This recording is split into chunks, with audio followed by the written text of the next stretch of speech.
Les activités pour la réforme du secteur de sécurité au Burundi arrivent à une étape cruciale. Après avoir été une préoccupation pour la force de défense nationale et la police, le programme pour la réforme du secteur de sécurité devient une affaire de tous.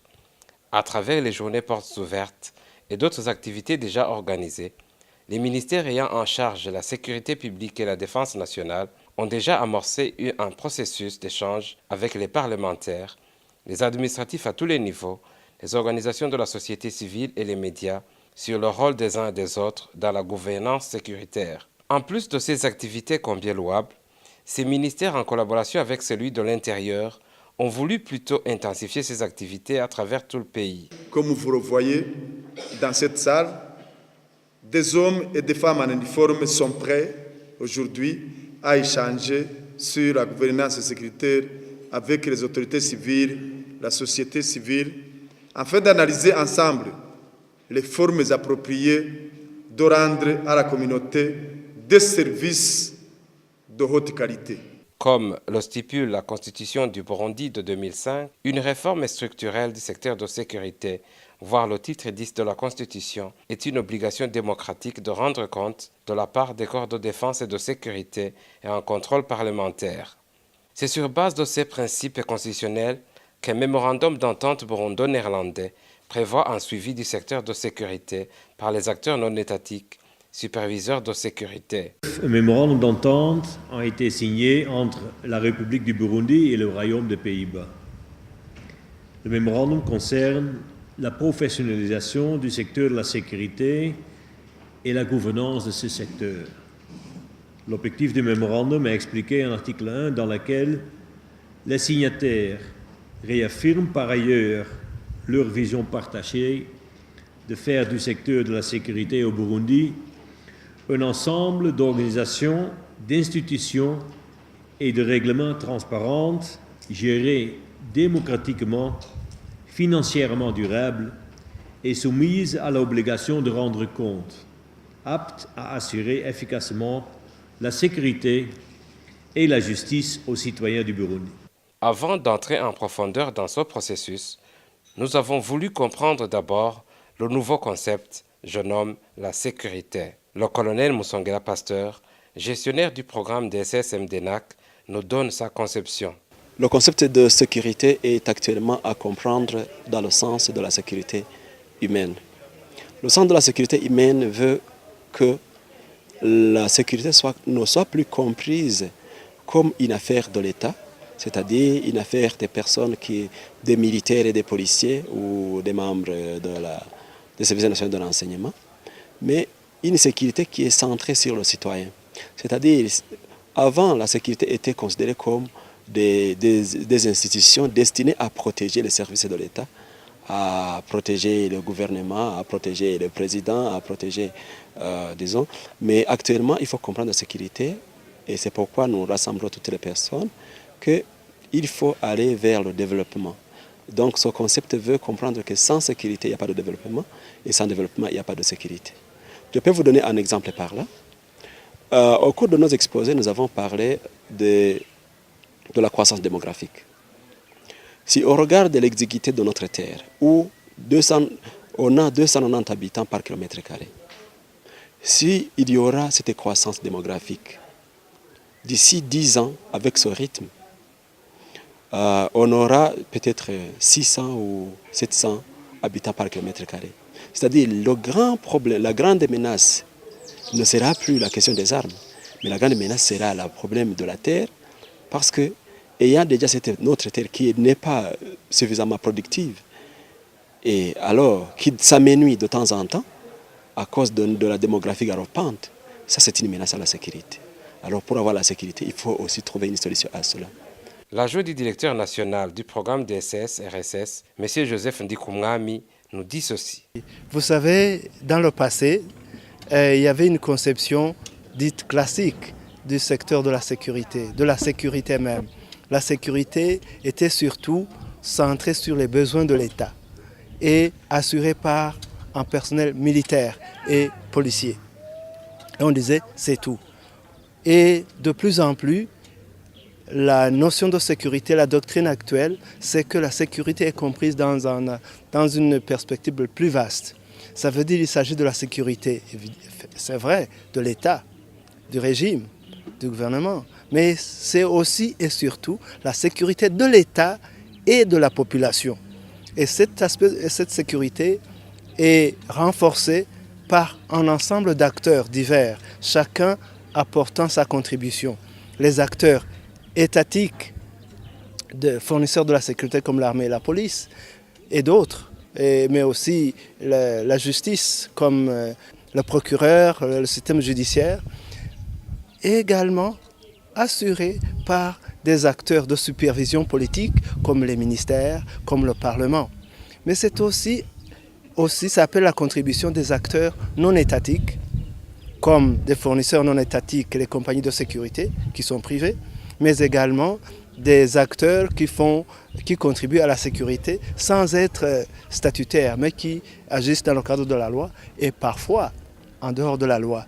Mais tous ces acteurs, il y a aussi la société civile qui contribue par une certaine supervision civique et politique en exprimant les besoins qu'ils ont en termes de sécurité, en exprimant leur satisfaction plus ou moins grande, ce qui donne des indications utiles à la fois pour le gouvernement qui supervise la sécurité et à la fois pour les fournisseurs qui sont l'armée et la police. Voilà donc la sécurité comprise dans un sens global, dite de sécurité humaine, qui va des besoins primaires comme manger et dormir, mais qui va aussi à besoins supérieurs comme la fierté de soi, comme les valeurs citoyennes, comme la volonté de participation de chacun. Quelle est la définition du concept de sécurité d'après l'honorable Emilien Hakizimana? Il faut comprendre que la sécurité maintenant est plutôt axée sur la population, sur le peuple, plutôt que sur l'État. Oui, il faut la sécurité de l'État, d'accord, mais cette sécurité doit être centrée sur le bien-être de la population. Et quand on a faim, on n'a pas de sécurité parce que, vous savez, les menaces à la sécurité sont de plusieurs ordres. Et vous savez, il y a des menaces sociales, dont la faim. Il y a des menaces économiques, il y a des menaces environnementales, il y a aussi des menaces, je ne sais pas, physiques. Alors quelqu'un qui a faim, certainement, il n'a pas de sécurité. Parce que là, il va chercher de toute façon comment manger, mais je ne sais pas comment il va chercher à manger. Peut-être que s'il trouve quelque part où il y a à manger, même s'il faut le voler, il va voler. Alors voilà, c'est le début de l'insécurité. Parce que s'il est attrapé, il sera battu ou même des fois tué, comme on voit ici. Mais quelqu'un qui a faim n'a pas la sécurité. L'ambassadeur Malora, lui, développe davantage. Aujourd'hui, la sécurité, comme on le dit, n'est plus l'apanage de ces corps de défense et de sécurité, c'est-à-dire la sécurité ne regarde pas seulement le militaire et le policier, mais c'est une affaire de tout un chacun, de tout le monde, là où il est, et dans tous les domaines. Parce que, par définition, c'est une sécurité humaine, c'est-à-dire qu'on va voir la sécurité sous l'angle économique. Par exemple, si la population n'a pas eu à manger, n'a pas assez à manger, c'est que sa sécurité est menacée. Si la population n'a pas été soignée, sa sécurité est également menacée. Si au niveau environnemental, par exemple, il y a de ces maladies qui menacent les plantes, des maladies qui viennent de l'étranger, c'est une menace à la sécurité du Burundais. Donc la sécurité est vue sous tous les angles. Le colonel Alexis Ndaïzeye, coordinateur national du DSS au MDNAC, n'y va pas de quatre chemins.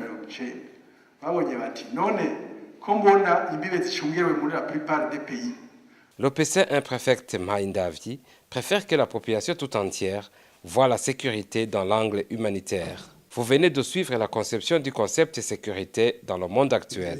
Ici, M. Joseph Ndikumwami, adjoint du programme DSS, nous parle de l'historique de ce processus. Ce programme est issu d'un mémorandum d'entente signé entre le Royaume des Pays-Bas et la République du Burundi en avril 2009. Et l'objectif de ce mémorandum était de mettre justement en place une coopération pour développer le secteur de la sécurité au Burundi afin que nous puissions renforcer l'implication de tous les acteurs qui doivent être impliqués pour s'approprier et approfondir le processus de réforme de la sécurité au Burundi. Comme vous venez de l'entendre, le programme DSS arrive au moment du bilan pour entamer les deux autres phases. C'est dans cette optique qu'au sein de ce programme, des journées d'échange ont été organisées à travers tout le pays. Le but de ces rencontres était de réfléchir ensemble sur la réforme du secteur de sécurité dans toutes les régions militaires et de police. La sécurité étant une préoccupation de tout un chacun, nous voudrions qu'au terme de ces 2 journées de réflexion, nous rentrions engagés et outillés pour pouvoir renforcer la sécurité dans nos secteurs d'action. Étaient conviés à ces journées les représentants du peuple, les administratifs à tous les niveaux, les représentants des corps de défense et de sécurité, les journalistes et bien d'autres. Le colonel Pasteur Moussongera, gestionnaire du programme DSS au sein du ministère de la Défense nationale et des anciens combattants, nous fait le bilan des réalisations au sein de son ministère. Par réforme, on peut dire qu'il y avait une situation grave, des situations politiques ou même sécuritaires qu'il fallait changer. Et c'est là qu'on a qu'après la guerre, il y a eu l'intégration, il y a eu les quotas que l'on a considérés, il y a eu beaucoup de travaux d'harmonisation, des formations accélérées pour l'harmonisation des connaissances. Ça, je peux le classer au niveau de la réforme. Mais actuellement, il faut comprendre alors la sécurité, les corps de défense de sécurité comme des corps qui doivent aller dans le sens du développement. Donc, en parlant du développement du corps de défense de sécurité, c'est pour penser aux mécanismes de gestion efficaces pour des corps de défense de sécurité. Là, je peux par exemple dire que on quitte la phase de fragilité vers la phase de développement. Nous entrons dans la 3e phase pour signifier que la première phase était une phase où on a reçu un appui multiforme, mais en ce qu'on peut appeler train and equip, c'est-à-dire qu'en regardant les besoins d'opportunité, notre bailleur de fonds a pu appuyer notre ministère dans des questions ou dans les besoins qui étaient les plus urgents. Mais actuellement, dans la phase 2, on a eu une vision plus stratégique et en tenant compte des aspects genre, en tenant des aspects d'une justice impartiale et équitable, en tenant compte du renforcement de l'éthique militaire, mais bien sûr avec le renforcement des aspects opérationnels. Maintenant, nous allons consolider, avec la 3e phase, nous allons consolider les acquis de la 2e phase, mais avec un aspect plus participatif. Et c'est pourquoi je vous ai expliqué que nous avons eu un atelier de 4 jours à Gitega qui a rassemblé les différents partenaires impliqués dans la sécurité, y compris les médias, la société civile, les confessions religieuses, les parlementaires, les corps de défense de sécurité, toutes les commissions en charge des questions de défense au Parlement et au Sénat. Et on a pris 4 jours à Gitega et là nous avons fait un plan stratégique voulant répondre aux défis que notre ministère a. Et ceci alors nous permettra d'avoir une appropriation, et d'ailleurs nous a permis d'avoir une appropriation plus accrue puisque tous les intervenants ont participé à l'élaboration du plan stratégique. Non seulement il nous parle des activités du DSS, MDNAC, mais aussi présente son angle de compréhension des résultats de ces journées de réflexion. L'honorable Émilien considère cette étape de l'évolution de la RSS de très satisfaisante. Dans son exposé relatif à la mission du Parlement par rapport au corps de défense et de sécurité, c'est-à-dire celle de contrôler ses actions, il est chaque fois revenu sur l'intérêt de ce contrôle. Ici, nous réunissons les régions militaires et les régions de police pour travailler avec eux, avec les membres des corps de défense et de sécurité, sur justement la réforme ou le développement du secteur de la sécurité. Et parce que c'est un programme qui a été mis en place, qui a commencé il y a quelques années, en 2009. mais le Parlement, nous avons rejoint le programme en 2011. Alors ici, notre conférence, ici, notre exposé concernait justement le contrôle démocratique du secteur de la sécurité. C'était bon, pour, disons, informer les membres des corps de défense et de sécurité, mais aussi les membres de la société civile et des médias qui étaient ici présents dans la salle, et sur le contrôle, le contrôle parlementaire du secteur de la sécurité. Parce que au départ, le domaine de la sécurité était réservé aux seuls militaires et policiers qui étaient directement impliqués. Mais avec le concept nouveau de la sécurité, la sécurité est une affaire maintenant de tout le monde. Quoi qu'il y ait des premiers responsables, la sécurité est une affaire de tout le monde. Alors, le Parlement, dans son contrôle de l'action gouvernementale, il y a aussi le contrôle de la sécurité, le contrôle du secteur de la sécurité et des services de sécurité et de la sécurité en général.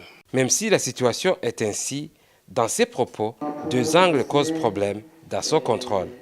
Il s'agit du caractère complexe et secret du secteur de sécurité et un manque criant de connaissances et d'expérience pour traiter correctement les questions de défense et de sécurité. Et dans le temps avant, la sécurité était considérée comme tabou.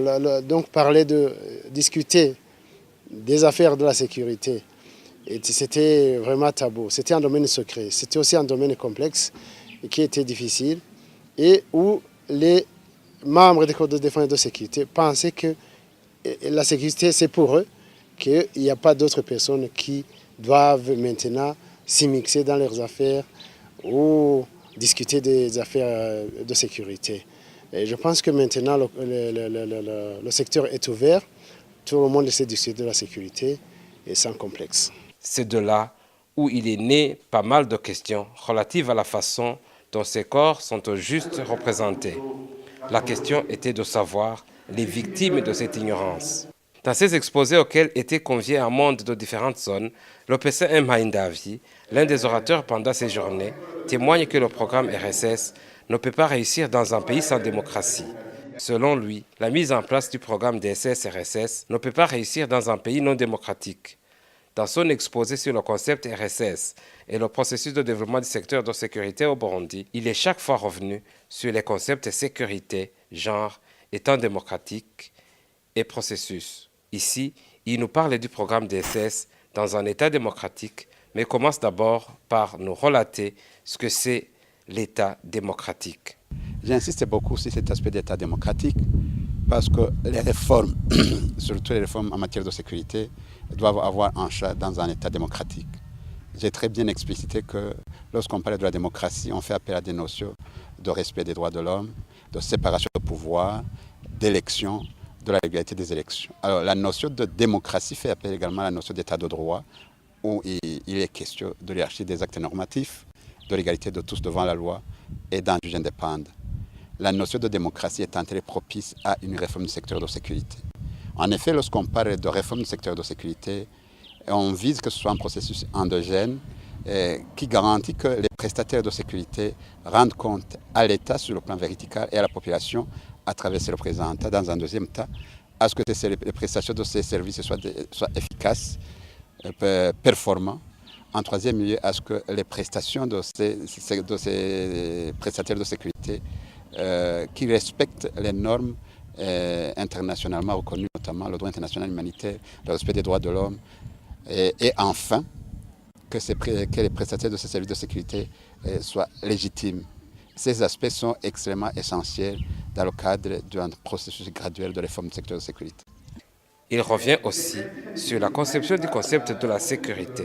Selon lui, l'angle actuel du concept de sécurité n'est plus conçu comme relatif à la défense de l'État uniquement et la population, mais plutôt comme la sécurité humanitaire. Au jour d'aujourd'hui, la notion de sécurité a pris des dimensions, je dirais une dimension assez globale, une dimension humaine. Les défis auxquels les États modernes font face maintenant, ce n'est pas uniquement les États de protection des frontières des régimes politiques, mais il y a d'autres défis qui tournent autour de la recherche permanente du bien-être des citoyens. Je pense notamment à la sécurité alimentaire, la sécurité au niveau de l'éducation, la sécurité au niveau de l'environnement, bref, la sécurité au niveau même politique. De plus en plus, on voit que les populations souhaitent participer activement à l'avenir de leur destin. C'est ainsi que la notion de sécurité, dite sécurité humaine, englobe plusieurs domaines. Sans oublier bien entendu la mission classique du secteur de sécurité, des services du secteur de sécurité, à savoir la protection des États, la protection des frontières. Lorsqu'on définit au jour d'aujourd'hui la notion de démocratie, de sécurité humaine, on fait appel à la fois à la conception traditionnelle de la notion de sécurité et à la vision plus globale des besoins qui tournent autour de la satisfaction des besoins des citoyens. À titre d'exemple, est-ce que maintenant on peut se permettre à ce qu'on puisse parler de développement, sécurité, sans songer à satisfaire les besoins minimaux d'une population? Et il faut que les gouvernants doivent songer à planifier tout ce qui relève du domaine économique, tout ce qui relève de l'environnement, tout ce qui relève des facilités pour que la population puisse participer à la gestion, à la recherche de développement de son avenir, notamment en participant à des organisations, à des formations politiques.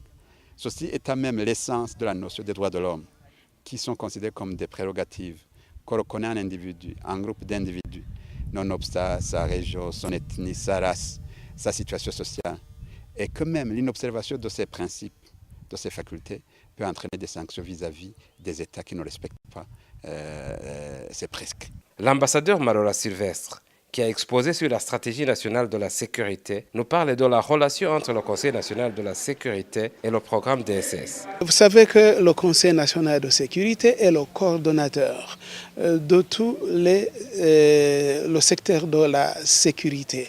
Et le Conseil national de sécurité, au vu de la loi, a un regard sur les moyens que doit utiliser tout le secteur de sécurité.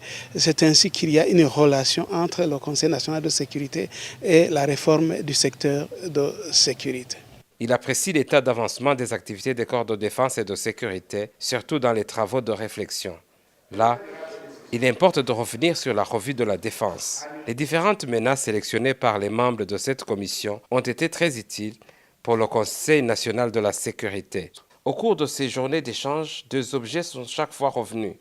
Il s'agissait d'échanger sur les dynamiques autour du processus de renforcement de la durabilité et le processus de l'appropriation locale des programmes RSS, ce qui demande un changement de comportement et de mentalité des membres de la FDN, de la PNB et de la population burundaise en général quant à la perception de la nouvelle approche de la sécurité humaine. On a retenu quelque chose d'essentiel. En fait, c'est que la sécurité est une affaire de tous. Il y a quelque temps, on croyait que le sujet en rapport avec la sécurité, c'est un sujet tabou qui concerne uniquement les corps de défense et de sécurité. Maintenant, on a appris que la sécurité et le développement sont intimement liés. Il n'y a pas de développement lorsque la sécurité est menacée. Et donc, c'est intimement lié. Pas de développement sans sécurité et pas de sécurité sans développement. Lors de ces séances qui ont eu lieu à Bujumbura, Gitega, Muramvya, Ngozi et Rutana, les participants se sont imprégnés davantage du programme DSS et le lien avec le processus RSS pour plus de compréhension sur les rôles et responsabilités des fournisseurs et contrôleurs de sécurité dans la durabilité de la réforme et les autres acteurs. On a trouvé qu'on pourrait mettre en place les points focaux en matière de projet de DSS jusqu'au niveau collinaire. Chaque fois, à la fin de 2 journées d'échange par région, les cérémonies se clôturaient dans une ambiance bon enfant. Au nom du programme DSS et à mon octobre, je voudrais remercier tous les participants de leur disponibilité et participation qui ont caractérisé le bon déroulement de ces travaux. Au nom de la Force de défense nationale et de la police nationale, je vous remercie sincèrement d'avoir répondu à cette invitation et vous promets de suivre, de transmettre à qui de droit toutes les recommandations que vous aurez formulées.